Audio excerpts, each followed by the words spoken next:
अस्सलाम वालेकुम फ्रेंड्स, क्या हाल है आप सबकी। उम्मीद करती हूँ सब खैरियत से होंगे और यहाँ पे भी शुक्र है अल्लाह का कि अब खैरियत है। मेरा बेटा जो है वो काफ़ी बेहतर हो गया हुआ है, मतलब ऑलमोस्ट अब तकरीबन उसने रिकवर कर लिया हुआ है, लेकिन अभी भी उसकी जो मेडिसिन है ना वो चल रही है।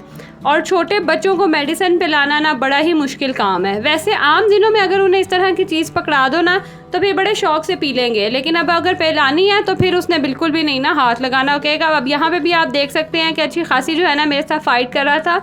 और जब मैं ये क्लिप देख रही थी ना मुझे इतनी हंसी आ रही थी कि कितने मज़े से लगा हुआ है कि नो नो नो के बस मैंने ना अब पीनी नहीं है। तो ड्रॉपर जो है ना वो मैं ना प्रेफर यही करती हूँ कि ड्रॉपर से पिला दूँ, उससे ना बड़े इजीली बच्चे पी लेते हैं। और ख़ैर अब बेटा माशाल्लाह जो है वो काफ़ी बेहतर हो गया हुआ है। तो पानी जो है ना उसके लिए फिर मैं बॉयल कर रही हूँ आजकल, क्योंकि मौसम में ऐसा है, बेहतर यही है कि हम भी ना बॉयल करके यूज़ करें। तो अभी तो बेटे को फ़िलहाल मैं बॉयल कर रही हूँ पानी ना, उसको मैं इसी तरह ही दे रही हूँ। अच्छा बेटा शुक्र है अल्लाह का कि अब काफ़ी हद तक रिकवर हो गया। तो मैंने कहा चले मैं ना क्लीनिंग कर लेती हूँ अच्छी तरह से ना, हर चीज़ को डीप क्लीन कर लेती हूँ, क्योंकि आपको पता है कि जर्म्स वगैरह आजकल फैले हैं। फिर बेटा छोटा हाथ मुंह में डालता है। मोस्टली डॉक्टर यही कह रहे थे कि आपने ना हाइजीन का ख्याल रखना है, इर्द गिर्द की चीज़ों को साफ़ रखना। और आपको पता है हम मदर्स तो वैसे ही इन चीज़ों पर बहुत ध्यान देती हैं, लेकिन फिर भी मैंने कहा चलें आज ना अच्छी तरह मैं डीप क्लीनिंग कर लेती हूँ। तो सबसे पहले तो मैं जब भी सफाई शुरू करती हूँ ना, मैं सबसे पहले कोशिश ये करती हूँ कि किचन जो है ना वो नीट हो जाए। जब किचन साफ़ हो जाता है ना फिर मुझे टेंशन नहीं होती कि मैंने किचन भी साफ़ करना है। मुझे फिर बस यही होता है कि कुकिंग करनी है, और वो आपको पता है कि नीट किचन में ही अच्छा मज़ा आता है कुकिंग करने का। और छोटी सी शेल्फ़ है तो फिर वहाँ पर अगर पहले ही अच्छे खासा ढेर लगा हो ना तो फिर मुझे ना कुकिंग करना बड़ा मुश्किल काम लगता है। और उसके बाद फिर इसके फीडर वगैरह है ना वो भी मैंने बॉयल करने थे, स्टेरलाइज़ करने थे, तो उनको भी फिर मैंने करके यहाँ रख दिया ड्राई होने के लिए। और फ़िनाइल मैंने मंगवा लिया था, वो डाल के मैंने अच्छे से जो है ना ये काउंटर टॉप्स वगैरह इनको भी साफ़ कर लिया है, और दीवारें वगैरह हर चीज़ जो है ना मैंने वो नीट कर ली थी। और उसके अलावा आपने जब फर्स्ट क्लिप में देखा कि कूलर उसको बांध रहे थे, तो वो जो रूम में मैंने कूलर रखा हुआ था ना उसको अब मैं वहाँ से उठवा रही हूँ, क्योंकि वो यूज़ नहीं हो रहा था। और हमारे ना मेरा रूम ऐसा है कि यहाँ से ना फिर वेंटिलेशन का सिस्टम नहीं है, तो वो कूलिंग करने के बजाय ना मज़ीद वहाँ पे कमरे में हब्स हो जाती थी जब भी कूलर लगता था। एग्जॉस्ट नहीं है, एग्जॉस्ट होना तो फिर उससे थोड़ा बहुत फ़र्क पड़ता है, लेकिन आजकल इतनी गर्मी हो रही है ना कि वो कूलर बिल्कुल काम ही नहीं कर रहा था। अब उसको मैंने फ़िलहाल नीचे रखवा दिया है कि नीचे रूम में ना लगा दूँगी, वहाँ से फिर वेंटिलेशन का सिस्टम है तो वहाँ थोड़ी कूलिंग हो जाएगी। और नीचे वाली एरिया आपको पता है कि जो ऊपर वाले रूम्स की निस्बत ना जो नीचे वाले रूम्स होते हैं ना वो फिर थोड़े से ठंडे होते हैं। खैर सुबह जल्दी उठ गई थी तो ये किचन मैंने क्लीन पहले ही कर लिया था। बेटे मेरे बाद में उठे थे तो उनके लिए अब यहाँ पे मैं नाश्ता बना रही हूँ। और जब मिल्क शेक हो ना घर में, उन्हें पता है कि मैंगोज़ वगैरह पड़े हैं, तो फिर वो यही प्रेफर करते हैं कि हमें ना बस मिल्क शेक बना दें और साथ में ना सिंपल ब्रेड दे दें। इस तरह से गर्म करके मैं ब्रेड जो है वो दे देती हूँ, और यही बड़े शौक़ से खाते हैं। अल्लाह जाने पता नहीं खा कैसे लेते हैं, लेकिन ये इसी तरह से ना प्रेफर करते हैं। खैर उसके बाद बेटा भी जल्दी उठ गया था सुबह, तो इसके साथ ये ना जब इसके बाबा उठते हैं ना ऑफिस वगैरह जाने के लिए तो फिर ये भी साथ ही उठ जाता है। और अब तकरीबन 12-1 बजे का टाइम है, तो इसका ना नैप टाइम था। तो यहाँ फिर मैं इसको रूम में सुलाने के लिए ले आई हूँ।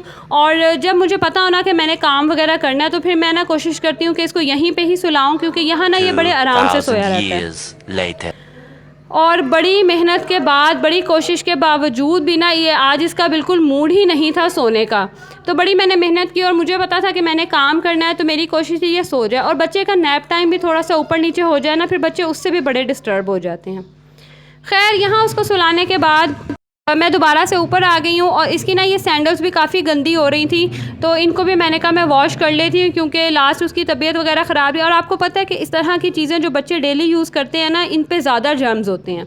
तो इसको मैंने अच्छे से जो है ना वो सर्फ़ वगैरह डाल के मैंने इसको फिर वॉश कर लिया था, क्योंकि ऊपर से ही गंदी थी। तो फिर मैंने ना इसको धो के इसको ड्राई होने के लिए रख दिया।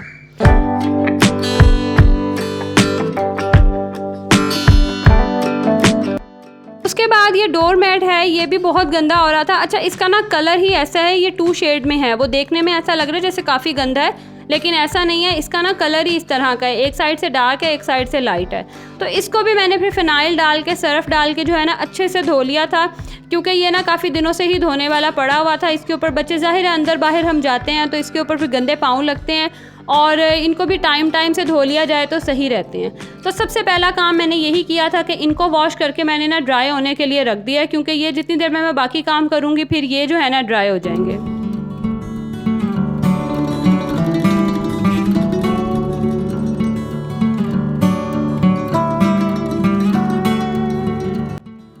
ये काम हो गया था। उसके बाद फिर मैं नीचे आ गई, उनको ऊपर डाल के मैट को और बेटे के शूज़ को, कि ड्राई हो जाएंगे और अच्छे से ना धूप लग जाएगी। तो यहाँ मैंने पानी में डाला है थोड़ा सा सर्फ और मैंने इसमें डाला है फ़िनाइल। अच्छा, काला तेल होना वो मार्केट से इजीली मिल जाता है, उससे बहुत अच्छी से ना क्लीनिंग हो जाती है, लेकिन मेरे पास ना वो अभी ख़त्म हुआ था। और ये मेरे रूम के बाहर और किचन की दीवार के साथ ना ये टाइल्स लगी हुई हैं सारी बाहर कॉरिडोर में ना, ये बहुत गंदी हो रही थी क्योंकि इस पे हाथ वगैरह लगते हैं, तो मिट्टी के भी काफ़ी स्टेन्स वगैरह इसके ऊपर थे। और फिर आपको पता है कि बच्चे चलते हुए सपोर्ट लेते हैं दीवारों से ही, तो इनको भी नीट करना और डिसइंफेक्ट करना ना मस्ट हैव होता है। तो खैर यहाँ पे मैं अच्छी तरह से इनको भी साफ़ कर रही हूँ। ये दीवार वॉशरूम के साथ वाली दीवार है और ये किचन के साथ वाली दीवार है ना, यहाँ पे टाइल्स लगी हुई हैं। और जब मैं ये काम कर रही थी ना, तो पीछे ओरियो ये अपने टॉय के साथ खेल रहा था। ये ना टॉय ऊपर पड़ा हुआ था रूम में, स्टोर रूम में, ये वहाँ से पता नहीं खुद उठा के लाया या कोई बच्चा लेके आया है, तो उसके साथ ये खेल रहा था। और इसके साथ ना ये बड़े शौक से खेलता है, इतना मज़े का, इतना क्यूट सा लग रहा था ना, तो मैंने कहा इसके भी वीडियो ना बना लेती हूँ। और वैसे भी ये छोटे छोटे से क्लिप्स ना फिर मेमोरी रहते हैं। उसके बाद फिर ये सारी दीवारों को मैंने अच्छे से जो है ना जाली वाला कपड़ा मार के साफ़ कर लिया था। अगर जाली वाला कपड़ा ना हो तो जो लोहे की जो स्टील की जाली होती है ना, जिससे बर्तन धोते हैं, उससे भी बड़ी अच्छे से ना ये टाइल्स जो हैं वो साफ़ हो जाती हैं। ये देखें सिंक के नीचे हैं, ये भी काफ़ी गंदी हो रही थी क्योंकि ये अंदर करके हैं तो डेली रूटीन पे साफ़ नहीं होती। उसके बाद फिर मैंने यहाँ पे सिर्फ वाइपर लगाया क्योंकि अभी हेल्पर ने आना था सफाई के लिए, तो मैंने सफाई पे तो इतना फोकस नहीं किया। मेरा जो फोकस था ना वो ये ऊपर वाली सारी चीज़ों को साफ़ करना था। और ये बेडशीट भी काफ़ी गंदी हो रही थी, तो ये भी चेंज करना तो ज़रूरी था। और वैसे भी ना मैं कोशिश ये करती हूँ कि वीक में ना 2 दफ़ा चेंज करूँ। और ये देखें जी, मेरा मैजिक से रेडी हो गए हैं पिलोज़ जो हैं, इनका कवर मैंने चढ़ा दिया है। तो खैर मैजिक के पीछे की स्टोरी ये है, ट्रिक जो है वो ये है। तो उसके अलावा फिर ये भी मैं चेंज कर दूँगी क्योंकि ये भी काफ़ी गंदी हो रही थी। इसको चेंज करके इसको वॉशिंग में डालूँगी। अच्छा, मैं बता रही थी कि मैं ना वीक में 1 दफ़ा चेंज करती हूँ, लाइक जब कपड़े धोने आना होता है ना हेल्पर ने, तब फिर मैं चेंज कर लेती हूँ। फिर जितनी भी बेडशीट्स वगैरह है ना वो सारी मैं वॉशिंग में डाल देती हूँ और फिर न्यू बिछा लेती हूँ। तो बच्चों के साथ तो खैर एक बेडशीट रहती नहीं है, कभी कभी तो वीक में 2 से 3 दफ़ा भी चेंज हो जाती है ना। तो यहाँ पे अच्छा, बेडशीट भी बिछाना मैट्रेस उठा के बड़ा मुश्किल काम है, यकीन करें। मैट्रेस उठाना जो है ना, और बग़ैर उठाए ना फिर बिछाई भी नहीं जाती क्योंकि फिर अंदर से सही से ना फोल्ड नहीं होती। और मुझे ये मेरी कोशिश यही होती है कि जब मैं न्यू बेडशीट बिछाऊँ ना, तो उस पर बिल्कुल एक भी जो है ना वो सिलवट ना हो। खैर एक दिन पहले मेड कपड़े वगैरह धो के गई थी, तो ये ना पहले ही बेडशीट्स काफ़ी थी, ये वाली बेडशीट रह गई थी, तो फिर इस वजह से ना फिर मैंने अभी इसको उतारा है। तो जो कपड़े कल धो के गई थी ये सारे मैं ऊपर से मैं पहले ले आई थी, अब इनको उठा के फ़िलहाल मैं साइड पे करूँगी। इनको फिर मैं बाद में जब टाइम होगा ना तब प्रेस करूँगी। और आपने ना मेरा जो कपड़े हैं ना उनको फ़िलहाल आपने अवॉइड करना है, क्योंकि जब मैंने इस तरह की क्लीनिंग करनी हो ना, तो मैं ना इस मेरे शर्ट के साथ वाइट कलर का ट्राउज़र है, तो आपको पता है कि वाइट ट्राउज़र पे फिर स्टेन लग जाए तो वो ना उतरते नहीं हैं। तो मैं कोशिश करती हूँ कि इस तरह के कपड़े पहनूँ जो ना पुराने हो। और मैंने ये स्पेशल कपड़े रखे भी इसीलिए होते हैं कि यहाँ इस पर अगर स्टेन्स भी लग जाए ना तो टेंशन नहीं होती है। उसके बाद कुछ पिलोज़ ऐसे होते हैं जिनको सीना पड़ता है, यकीन करें इतना मुश्किल काम लगता है ना कभी कभी ये, कि बस इंसान कहता है यार क्या प्रॉब्लम है, ये ना डबल काम हो जाता है। इसकी ज़िप जो है ना वो ख़राब, तो ऐसे इसको रखा नहीं जा सकता क्योंकि फिर पिलो बाहर आ जाता है। तो मैंने इसको जल्दी जल्दी से यहाँ पे सी लूँगी। उसके बाद फिर ये सारा काम हो गया था और हेल्पर आ गई थी, फिर सफाई उसी ने की थी। और यहाँ पे ना मैंने कहा मैं नहा लूँ क्योंकि गर्मी इतनी थी और आपको पता है कि इस तरह के कामों में अच्छी खासी स्वेटिंग वगैरह हो जाती है। तो मैंने फिर यहाँ कपड़े प्रेस कर लिए थे और ये सारा काम करते करते ना मुझे तकरीबन शाम ही होने वाली थी और फिर दिन गुजर जाए और फिर नहाने का फ़ायदा नहीं होता। मैंने कहा चलो पहले मैं नहा लेती हूँ, फिर कुकिंग वगैरह जो है ना वो मैं बाद में करूँगी थोड़ी फ्रेश होके। तो नहाने के बाद फिर मुझे भूख लगने लग गई थी। मैंने कहा मैं क्या कहूँ, ये शामियाँ पड़ी हुई थी, मैं बनाई हुई थी। मैंने कहा चले इसी के साथ ही ना सैंडविच बना लेती हूँ। पहले मेरा इरादा हुआ कि सैंडविच मेकर में बनाती हूँ, फिर मैंने कहा क्या सैंडविच मेकर निकालूँ, बस ऐसे ही फटाफट से ना शामियाँ चूल्हे पे गर्म करती हूँ और उसी पे बना लेती हूँ। और साथ ही ना मैंने मैंगोज़ जो आए थे आपको मैंने दिखाया था पहले, वो ना जो बिल्कुल नरम नरम हो गए थे उनको फिर मैंने फ्रीज़ कर लिया था। इस तरह से भी ना काफ़ी अरसे चल जाते हैं। अगर आप बनानास वगैरह भी और मैंगोज़ फ्रीज़ करके रख लेना तो जब दिल किया बस निकाले और फटाफट से मिल्क शेक बना लिया। तो एक फिर शामी मैंने अपनी बेटी के लिए भी बनाई थी, वो भी मेरे साथ साथ ही लगी हुई थी, आपने क्लिप्स में भी देखा है कि वो नज़र आ रही है ना। तो अच्छा, माएँ ऐसा कोई काम करें ना तो बच्चों को बड़ी एक्साइटमेंट होती है कि हम भी साथ-साथ जो है ना उनकी हेल्प करें। चाहे वो काम डबल ही करें, लेकिन ये भी ना बच्चों के एक एक्साइटमेंट ही होती है।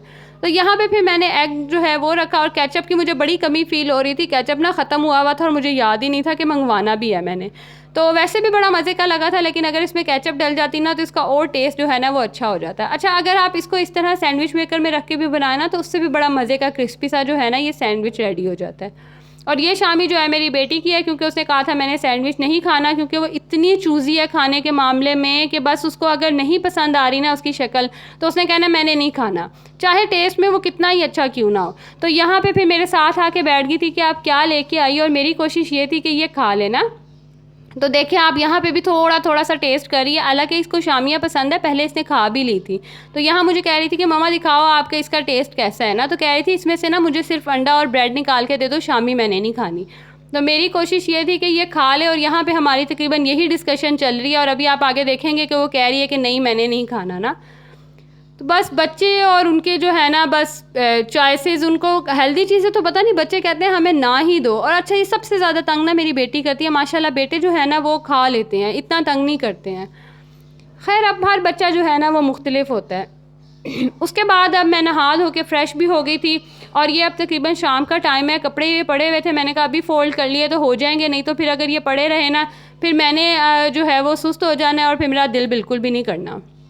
तो इनको फिर फटाफट से जो है ना मैं फ़ोल्ड करके रख लूँगी। बड़े बेटों की जो है ना वो फिर मैं बास्केट्स में डाल दूँगी। बेटी के सेपरेट करके, हस्बैंड के अलग, इस तरह करके पायल बना लूँगी, तो फिर उठाना मेरे लिए आसान होगा। तो चले जी, यहाँ तक जो है मेरी आज की वीडियो थी। उम्मीद करती हूँ आपको अच्छी लगी होगी। अब आपसे मिलूँगी अगली वीडियो में। अल्लाह हाफ़िज़।